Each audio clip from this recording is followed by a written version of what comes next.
মনু কই যাও, কই যাও? এই হচ্ছে চাই। আর এটা এখানে যাবে না সম্ভবত, এটা তো আমি গিয়েছিলাম অনেক দূরে। এগুলোই হচ্ছে মাছ ধরার একটা চাই, এটাকে চাই বলে।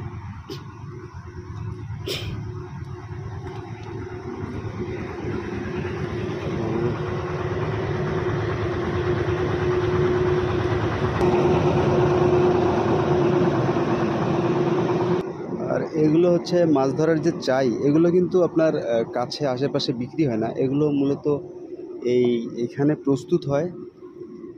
প্রস্তুত হওয়ার পর এগুলোকে প্রসেস করে এভাবে ছোটো মোটো নৌকায় অথবা জাহাজে এগুলোকে শিফট করে দেওয়া হয় অন্য একটা এলাকায়, যেখানে নদী বন্দর এলাকা অথবা সাগর এলাকায়।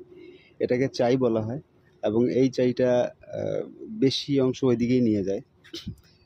যাওয়ার পর ওখানে এখানে বাজারজাত হয়েছে, এখন ওখানে নিয়ে যেয়ে এগুলোকে সেল দেওয়া হয় এবং ভালো মূল্যে। এখন চায়ের মূল্য ভালো।